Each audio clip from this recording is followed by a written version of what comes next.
My second week here, I was living on Koffelsenstrasse in Schöneberg, and someone stopped me on the street and said, "Oh, where are you from?" And I said, "The USA."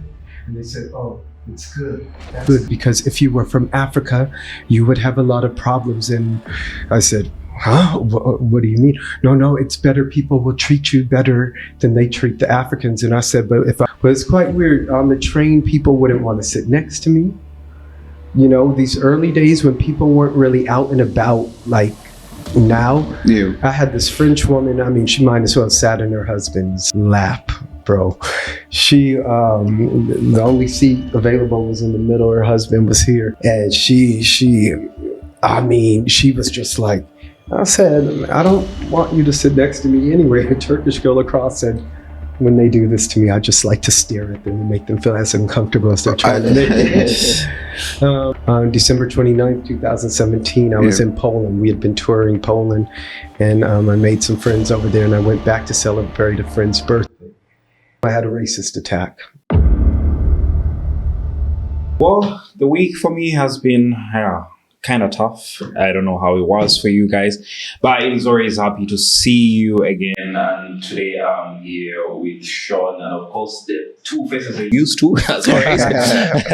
and everyone will tell us how the week has been for them. And but surviving is an English word that everyone interprets differently. And surviving in Germany is a topic that us and Sean are going to be discussing about today. So, Sean, it's very nice to have you here today. It's nice to be here. Thank you guys for having me. Thank you. How are you to begin with? Number one, to begin with, I'm doing okay. I had a cold that's been lingering for like 3 weeks, but in general, I feel better than I have in a long time in the last 7 years, but we'll get into that. That's amazing. That's amazing. Awesome. Leighton, the main man, how's the week been for you? I wish I was the main man, but he's the boss.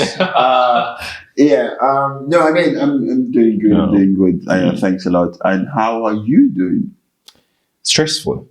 Oh, has been the week. Oh man, I'm sorry to hear that. Okay, well, at least I'm glad Sean is here to tell us about surviving in Germany. So right, so maybe he can give us some tip of how you can like distress yourself and survive through the entire blessing in disguise.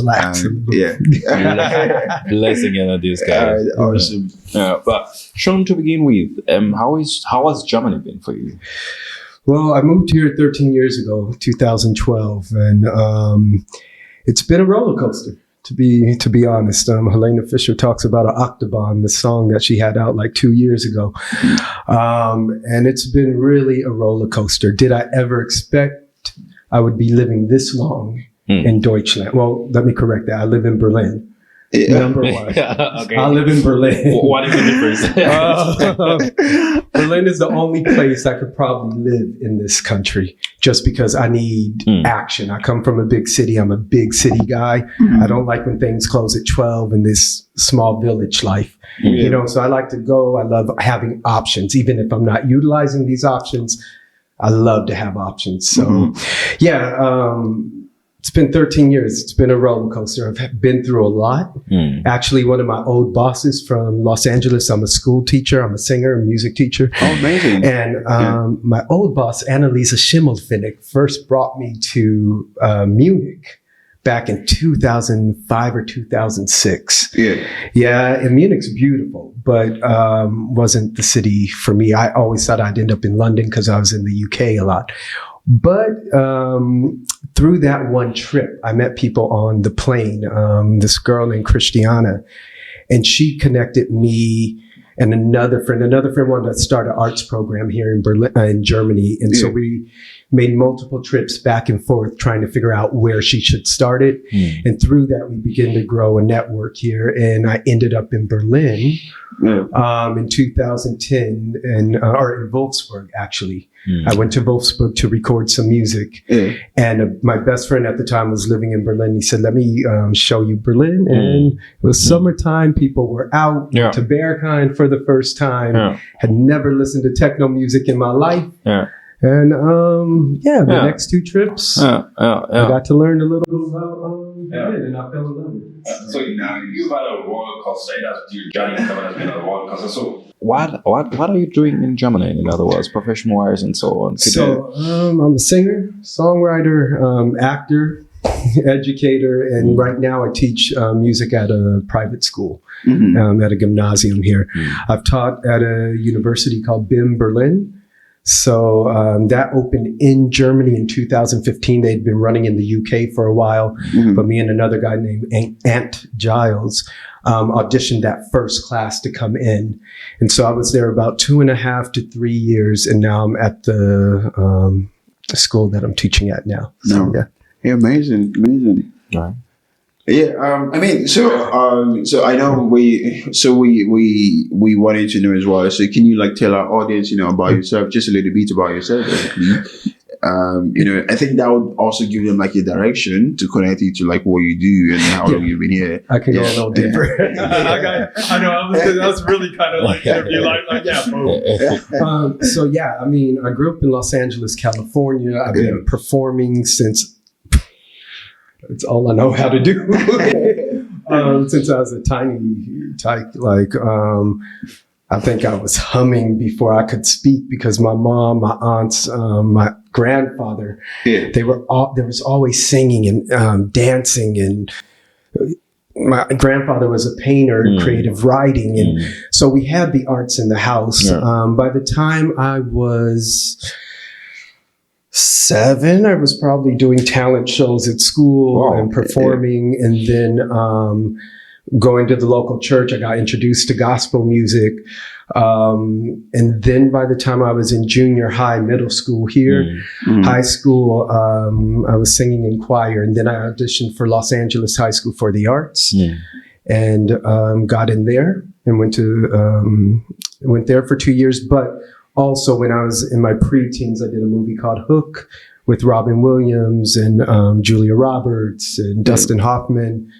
A show called Lenny. Traveled to Japan at the age of 13, I think, maybe 1990. Amazing. And performed for Gorbachev and the Prime Minister of Japan at that time. And that's when they brought kids from around the world, from South Africa, from Germany. And we performed at the Tokyo Dome. So here in Germany, I've been on stage with Imagine Dragons, Helena Fischer. It's been a lot. I just did the Fight the Right before 30,000 people at the Siegersäule here last year when we had the elections coming up. So, it's just a lot of acting, a lot of performing, and the educational part I just happened to fall into. I never planned on teaching for 20 plus years. So that's been kind of amazing. And through that, as a missionary, I did a lot of things. I've had a lot of lives. As a missionary, I've traveled to Russia, to Namibia, worked with orphans, built houses, performing. So met a lot of people, seen a lot of things. Okay, me almost talking like you, like 85 now, or like half of that almost. About the full extensive life experience. From his point of view, when he was talking, I was asking myself, what am I doing with my life? I was like, I haven't started anything yet. It made me question my life right now. No, I mean, I've seen a lot of things, and I was traveling when a lot of young Black men were not traveling. So I've experienced a lot of interesting things, not only going through customs in different countries, but even showing up back home in the USA. They thought I was pushing drugs. And so they had put something in the system where they would go through all of my stuff. Because you have to remember, at that time, young Black men in their 20s, late 90s, early 2000s, were bouncing between Russia, the continent of Africa, going down to Mexico, in Japan, here, there, doing what I was doing, unless you were on tour with a big act. And when I said, I'm doing missionary work, I went there to do this. What were you really doing? So these were conversations that I was constantly having with custom agents abroad and in my home country. It's crazy. Sean, coming back to Germany here, you've been here for quite some time now, and integration is one of the biggest problems that people who come from the rest of the world face, socially, politically, and so on. How has this been for you to integrate into the German groups? And if yes, if you did, how were you able to maneuver into this?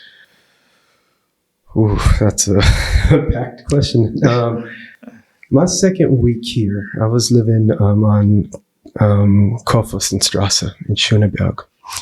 And someone stopped me on the street and said, "Oh, where are you from?" And I said, "Oh, the USA."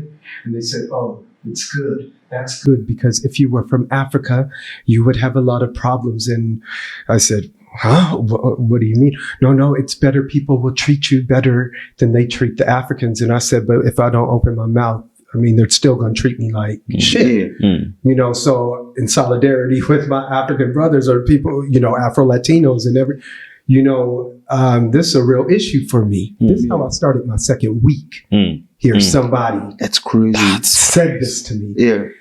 And, you know, like I said, I was traveling around at a time when young Black men, they weren't traveling like this. So I had people touching my hair, asking if they could touch my hair. Where are you really from? All the classic things that one experiences when you're in a predominantly lack of melanin having society. Yeah. And so over at the beginning, the first 2 or 3 years, it was really me staying silent and just observing. Looking at what's going on around me, looking at how these people live. We, as Black people, have always had to learn them. And we've had to learn and adapt to situations very quickly. True. They've never had to learn us.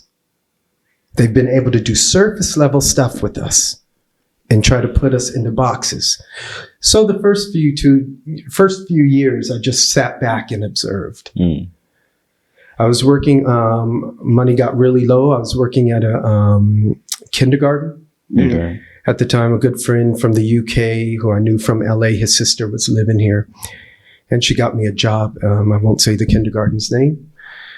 But I had female employees, German employees, who came to me and said, "Oh, may I have your sperm? I would like to have a mocha baby. You don't have to pay for anything.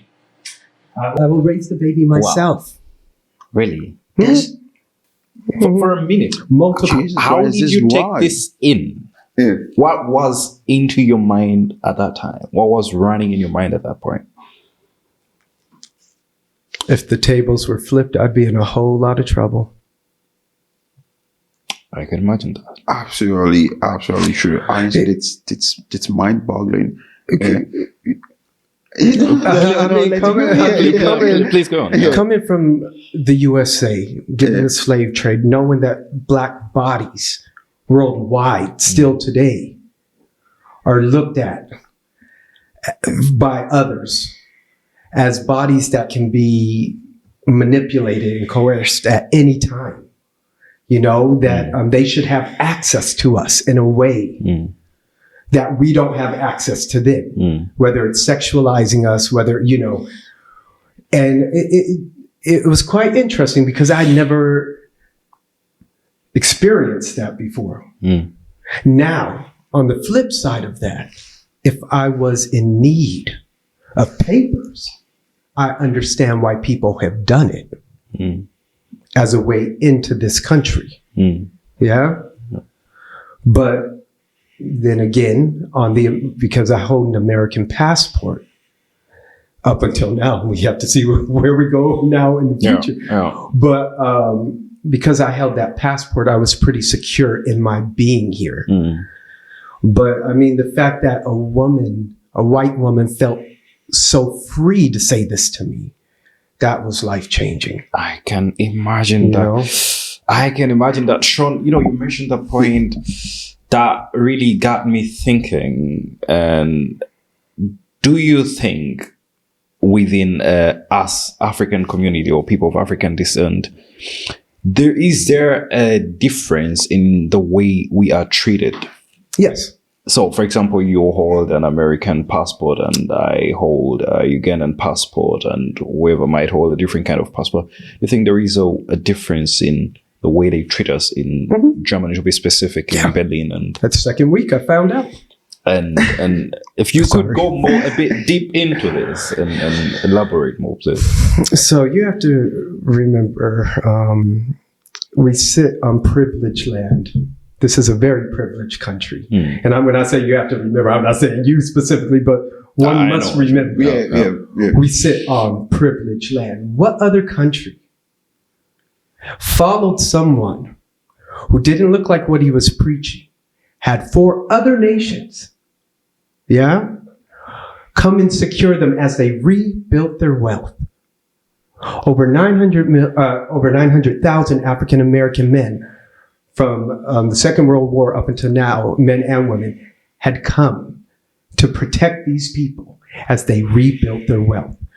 Now, what I find interesting, they invited people over when the country was divided, from Mozambique, from Cuba, from Turkey, from all of these places. Excuse me. Sorry. Yeah, sorry. They invited people over. And from what I understand, because I was just talking to someone about this yesterday, as soon as the wall came down, they sent the Mozambique population back. They were just sending people back. I have a friend from Namibia who was part of they were bringing children over from Namibia and East Germany. And she was part, shout out to Mickey Rose. She was part of this group. And as soon as the wall went down, they sent them back and gave them nothing.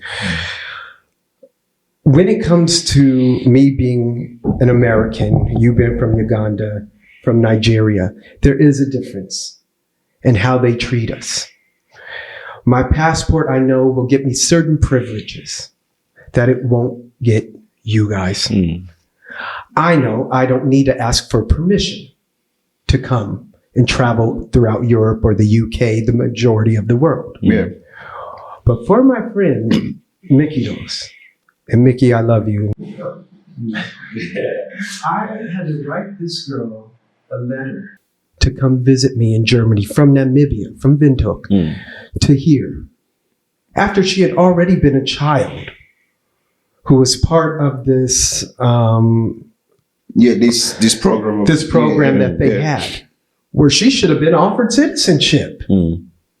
She had a German house mother, and the loopholes that you would have to go through just to come here as a student, just to come here to get a working visa.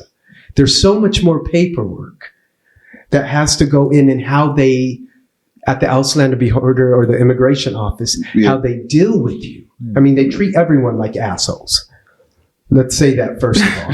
They just treat everyone like assholes. There are different people who would say otherwise, But when you have melanin in your skin, and the darker that melanin is, the more issues you're going to face. I told myself, because I had some issues with the Ausländerbehörde due to an attack that I had, and I wasn't working. The last time I went there, and that time I would have been receiving my Niederlassungserlaubnis, my permanent visa. And I told myself on the train, if they don't give it to me this time, I'm out. I'm not doing this anymore. I was seeing white friends get it all the time, even though they still had to go through a lot too. But I got it. So, but there is a difference in how they treat us, depending on it. So I totally agree with that as well. So for me, honestly, as much as it's their problem, right? On how they treat people from different places and skin color. My biggest problem is my problem as well is I'm also pissed at our African leaders as well, to be honest. Because I'll give an example. So in the 60s, 70s, Chinese were viewed this way as well. But you can see as they started developing and growing the economy and being in that world stage, they started being treated differently. Right. So for me, I think the biggest. So it's also why when I speak to people who live here as well, is again, let's also try to find initiative to also try and develop, where we're coming from, because we also want, in a way, what we're getting, I mean, we see how they respect, people from high economical society, right? Yeah, exactly. So I feel, yes, sorry, I'll let you go. There's a lot of, there's still a lot from us too as African Americans. Yeah. I mean, they've been able to, for centuries, they've done what Trump is doing now. So, so just right in our faces of dividing us and yet taking our resources. Exactly. And presenting them for white people at the end so that they keep the money.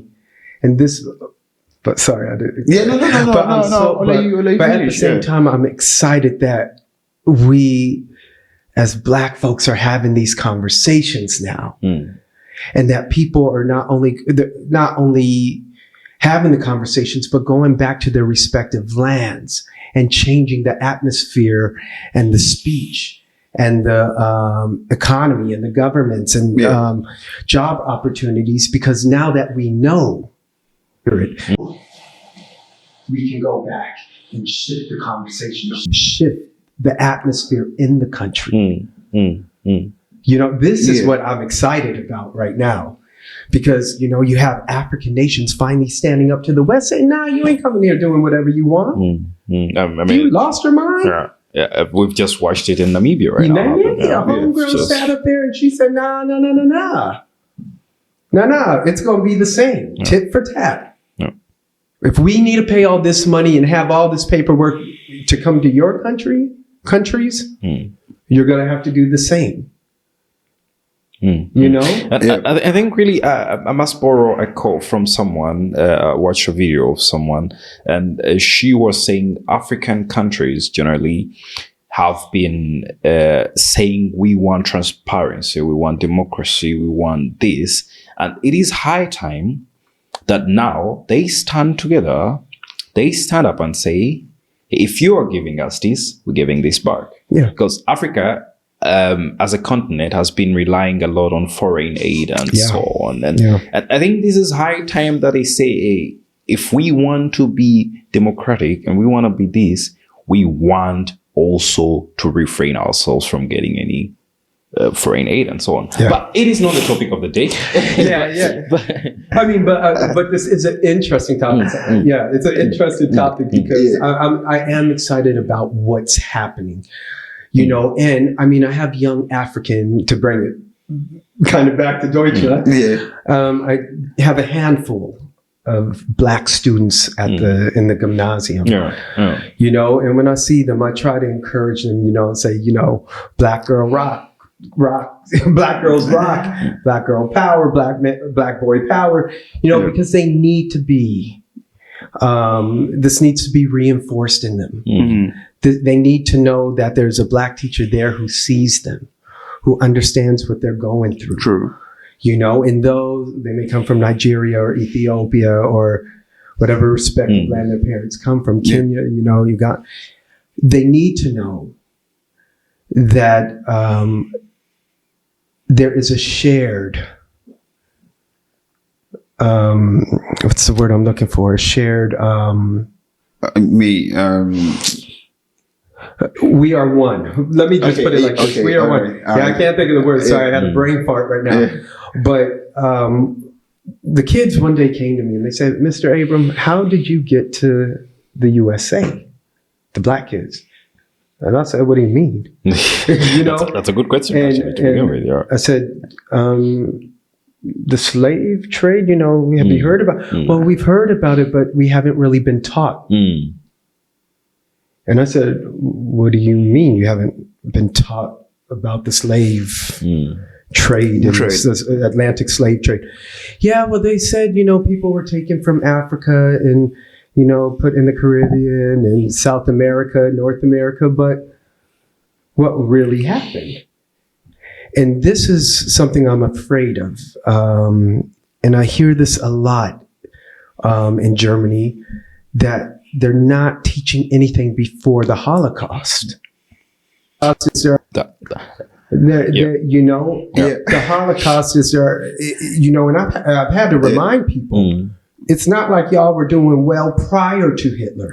Yeah, I know it's crazy because you know, like they say, history is lost over time. Yeah. And then the only people who remember history are those who actually study, you know, go in there and study. So it's an unfortunate situation though, you know, that at some point, you know, future generation are just going to get lost in that, you know, they're going to lose that information, that historical information. So for me, that's, you know, it's something I'm not happy about. And I hope, you know, it stays for as long as it can. Yeah. But yeah, it's just an unfortunate thing that, you know, not laughing about it, but it's just an unfortunate thing that, you know, that might happen. And, you know, that's why I appreciate people like you who try to like educate people about these every opportunity and every step of the way. Because again, schools might not do all of those, you know, might not give all of those information and education as well.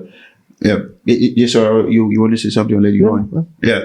So you know, so again, so that's why I'm really glad we're having this conversation now. And I'm glad you're also saying this to your students as well. Yeah, and there are resources out there. You know, I was just at Humboldt Forum where they have this colonial exhibition where they look at Germany's part in colonialism. I heard they were forced to do this. Give or take. Yes, because I think it just, so there was like an accord where they all gathered, like all European leaders gathered to like divide, you know, Africa basically. Well, no, I mean, forced to have to do the exhibition. To do the exhibition? Okay. They were forced to have to put the exhibition, to create the exhibition and let it be, because it will never, it's an ongoing exhibition. Okay. And it goes through Germany's history of colonialism. South America, Africa, I want to even say Asia. I think they were in Asia too. And I've told my bosses it's important that the students go and visit. Because they need to understand. I mean, knowledge is power. Knowledge is power. Yeah. You know, I was just down in the Gifhorn area at a school where we went through the African American music timeline from the Atlantic slave trade all the way up to current day gospel music. And then we ended with the gospel song "I Smile" by Kirk Franklin. But you know, anyway. But Sean, amidst all this, I know it was not your best first 2 weeks when you arrived in Germany and so on. But how have you managed to still pursue this and still do what you're doing in a way? So it's been quite a journey. I'll just explain really quick. Sorry. Yeah, okay. So, as I said, I was working in a kindergarten, and it was set up where I was on a freelance. I was working as a freelancer. So I didn't have a contract at the kindergarten so that I could build my music contacts. So during the day, I was younger. During the day, I was teaching. At night, I was going out meeting different people in the music industry. So as I began to build my resume and I was networking, my networking group. Music became more dominant than the actual teaching. Okay. So then that allowed me, they asked me to come and teach at BIM Berlin. And so while I was teaching at BIM Berlin, I was doing music and so on that side, on the career side, everything was going well. At the same time, I was out meeting a lot of people. And during this time, I would see African people during spring and summer. But in my early years here, I would not see anyone during winter. I'd be like, where's all the black people? No, because during winter at that time, early 2012 to 2015, people weren't out during winter. I mean, you would see people here and there and it'd be like, hey, you know? And during this time, like, because it was so I mean, I had black friends and I would go to their homes, but it's quite weird. On the train, people wouldn't want to sit next to me. You know, these early days when people weren't really out and about like now. Yeah. I had this French woman. I mean, she might as well sat in her husband's lap, bro. She, the only seat available was in the middle. Her husband was here. And she was just like, I said, I don't want you to sit next to me anyway. A Turkish girl across said, when they do this to me, I just like to stare at them and make them feel as uncomfortable as they're trying to make it. So these the first few years were quite interesting.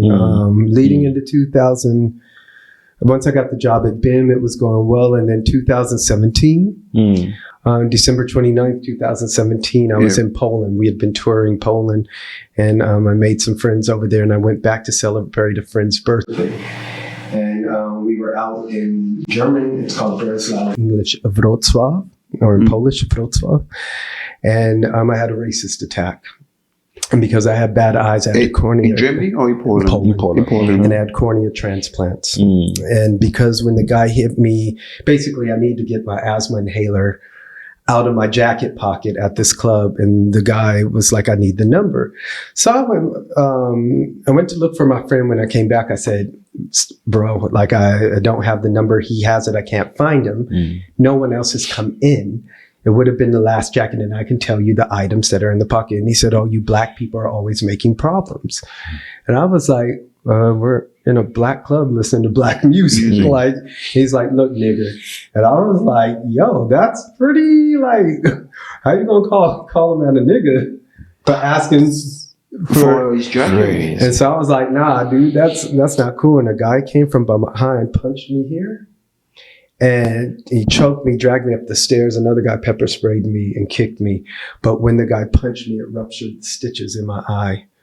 And so my life changed on December 29th, 2017. I backed up against a wall.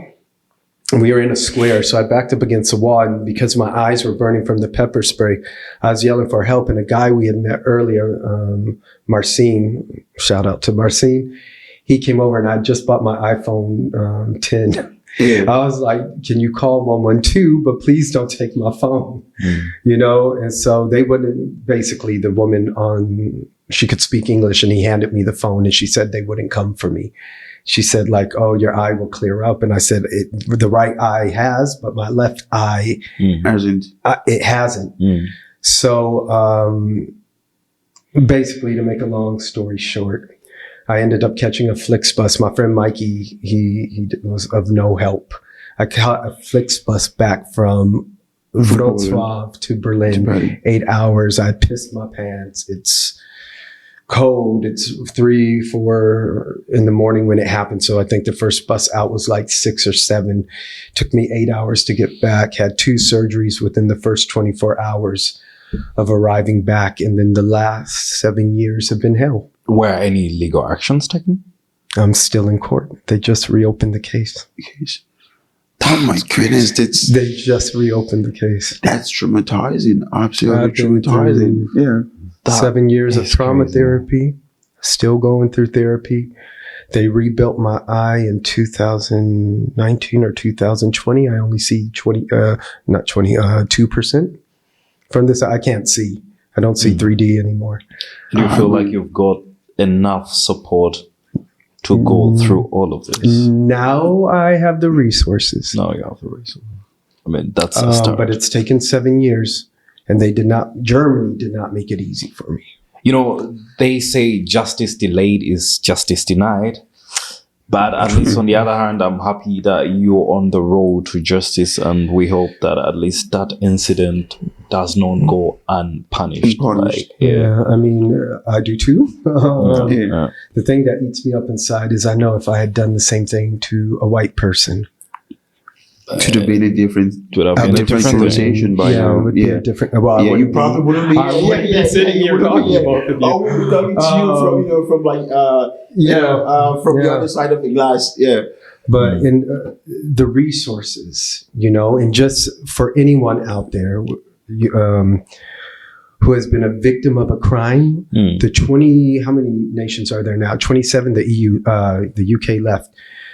The EU has a law. The EU has a law called Victims of Crime Law that each member state has to adhere to, which helps victims of crime. So if you've been raped, if you've been assaulted, if you've been a victim of a racist attack, anything that deems you a victim, any EU member state has to help you and has to provide you resources to overcome your trauma.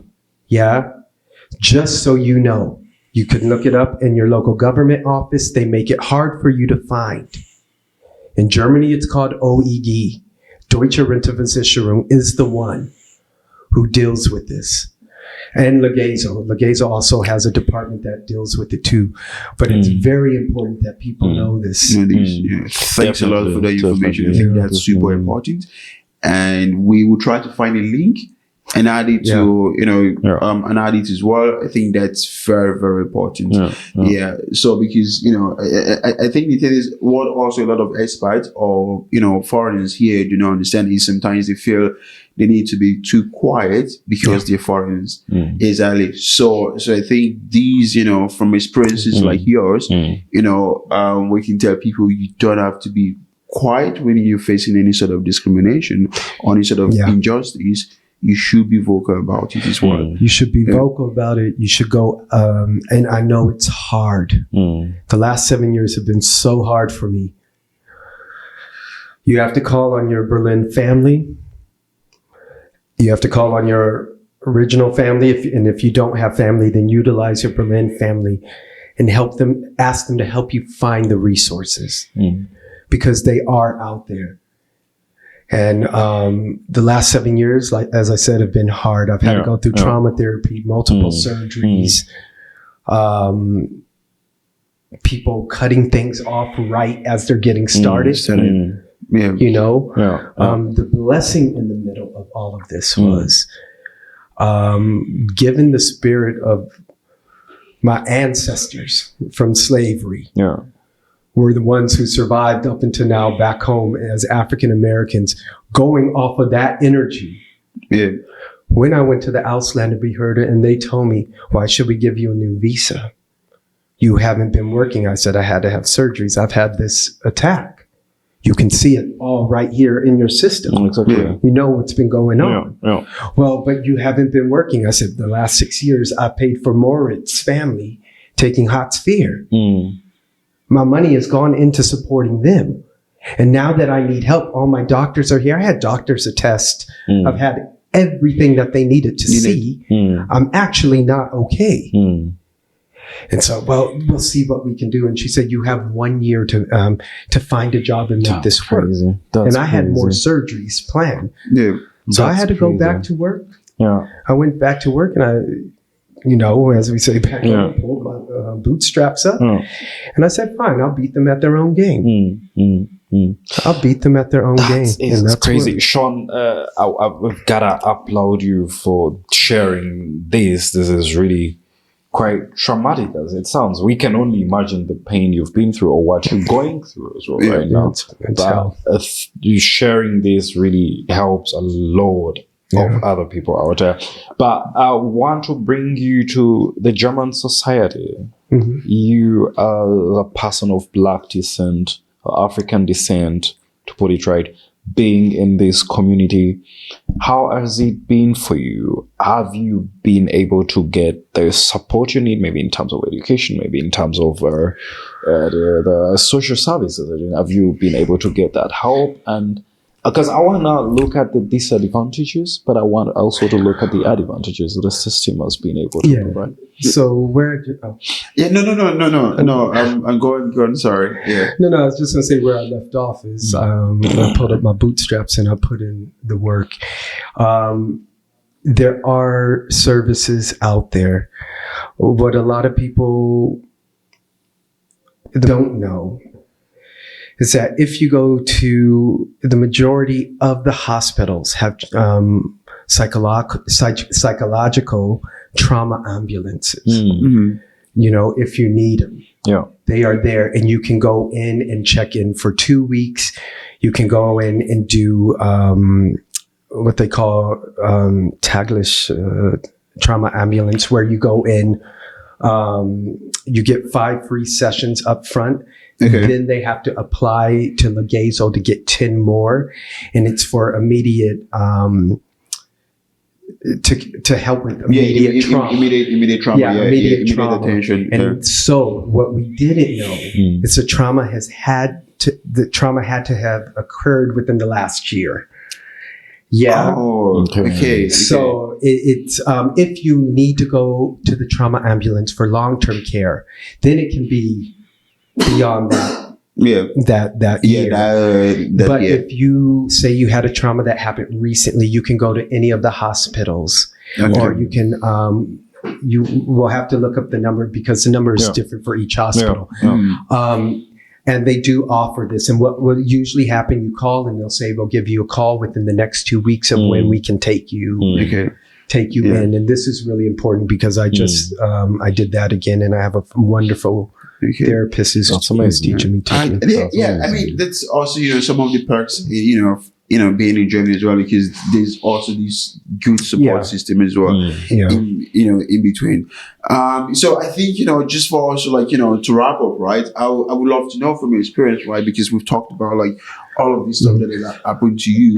Sorry. It's okay. Both in Germany and in Poland as well. So just covering specifically about Germany. So what would you say is your worst and best experience so far, right? So I want to start with the worst, so at least we can end with a positive note. Yeah, exactly right. Yeah, because unfortunately, I find stories like this interesting, right? I like a lot for people to share it as well. But I also try to for people to take something positive out of it as well in between, right? So that's why I would love to know, so because unfortunately the other stuff happened in Poland, so that's why I don't know if I can point it to I don't know if I can say that's your worst experience in Germany so far. That's if you can if you know what I mean. Yeah. I would say the hardest years of being here were the last 7 years. Okay. Not knowing what services were available. I really had to go through a lot of aches and pains in order. I didn't realize how depressed I was. I gained a lot of weight. I was out doing drugs. I was out drinking a lot because my whole spirit was crushed. My spirit was crushed. I mean, imagine being a grown man and you have white people, to me, because of how it happened, white people telling me, no, you can't have this. No, you can't do that. No, we're not going to give you this resource.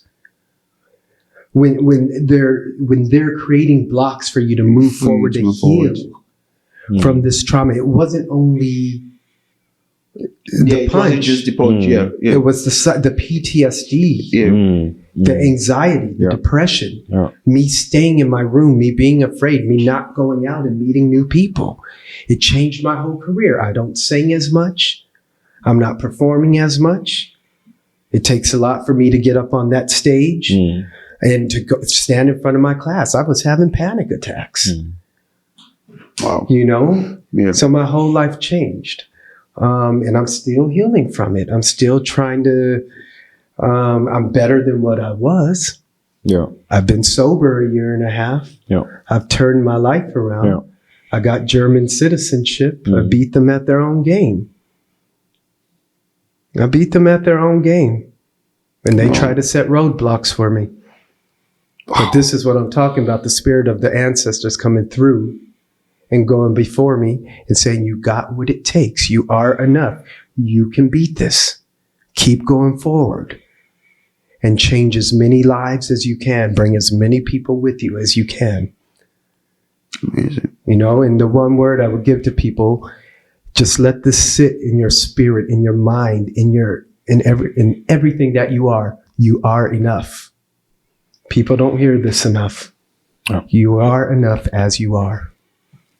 Wow. Definitely. So, thanks. Yeah. Amazing. That was absolutely powerful. In closing, so best experience so far? What has been your best experience within 13 years? Yeah. Best experience, I would say performing before 30,000 people Amazing. at the Stop the Right demonstration last year at Siegersäule. Oh, that's amazing. That was my best experience in That's Germany. amazing. I thought you were going to say the Nigerian jollof rice you ate. No. Okay, wait a minute. The African best. Wait a minute, If you really want to know, I'll wait to because the one at Alexanderplatz, since I live close to there, I wait till the end of the night, and usually I'll go and buy all the fish that hasn't been bought because I don't know. I know how to make fish, but the seasoning. Yeah. So I get loads of jollof rice and fish and I go home, I put on the heated blanket, I tuck myself in, put on YouTube or whatever I want to watch. Yeah. And this makes a black man so happy. I know. Honestly, Sean, I've had a very wonderful conversation with you and your experience. Honestly, it's not an easy journey, but what I'm really happy and proud of is you've come off the other side. At least, things are working. A fist bump. At least you're pushing forward. You were able to push forward because again, a lot of people have these stories, but they never came off the other side. Definitely. Exactly. So thanks a lot for at least. Of course. Thank you for having me. Also showing our audience, how you can go through struggles, and also strive to come out here because this roadblock. There's always roadblocks, especially for people like us as well, right? So thanks a lot for sharing that. Of course, thank you guys for having me. Our pleasure for sure. Words cannot really express your braveness. Really, that's really a sign of braveness that you've portrayed here, and we really applaud you for that. For real. So, guys, as much as we would love to continue this delightful conversation, not amazing journey, amazing experience, not an easy one, but at least there's there's the easy positive ending is and we stay going forward and striving forward. I hope these bring some sort of I wouldn't say lesson, but this brings some sort of teachable moment to someone out there, because it definitely helped me right here as well. I hope it does the same for you as well. Like Sean said, you're always enough. You can always, you can strive to be, you're enough. Doesn't mean you cannot strive to be more, to do better, to also help people out there as well, because this is very important. You are in this space or in a situation where you can also help other people as well. So I'm happy you're also doing that, Sean, as well. That's absolutely brilliant. Can I say one last thing? Yeah, of course you can. So really quick, just so you guys know. So I am, another thing, do Weiterbildungs here. I'm going back to school to become an expressive art therapist. Okay, this is where you use the performing art as a way to facilitate therapy and well-being. Wow, amazing. So that's something that people can look forward to. You can go to seanabram.net. I got that right. And I'll be starting services soon. All right, awesome. And we're gonna. So you send us the link to your website, and then we're gonna add that in, on the description as well, guys. So So please, and we would also share Sean's Instagram as well. Your Instagram, on social media. So you can also follow because I think it's absolutely brilliant. I think a lot, people can learn a lot from you as well, because you've had these vast experiences as well in between. Everyone stay strong, stay safe, be able, express yourself to people as well, be vocal about your feelings, be vocal about your situation, and not keep it all bottled up. All right. So for me, that's a wrap. Then I'll let Mr. finish up. Yes, almost said everything. I said all the good words. I cannot add anything to it, but a short thing that I could add into it. We do not tolerate any form of violence, be it domestic or institutional. What? Please stand up for yourself, come out and look for all the necessary resources and help you could get. You don't sit in your house and put yourself in a corner and think you cannot do it. You can do it. And just like Sean do it, you can also maneuver through it. With those words, I cannot say really a lot apart from saying we're still Onlyfacts podcast on YouTube, TikTok, Instagram, Twitter, X. It's now X. You know? Like, subscribe, share, hit that screen of yours, and let us know in the comment section about what you think. Yeah, so that's also very important. So please, if you have similar experiences, share in the comment section. Let's have a conversation. So Onlyfacts is for us to have conversations. And of course, we all strive to be a better person. Definitely. Definitely on the side. All right, guys. So see you next week. Have an amazing week, and ciao. Adios. Auf Wiedersehen.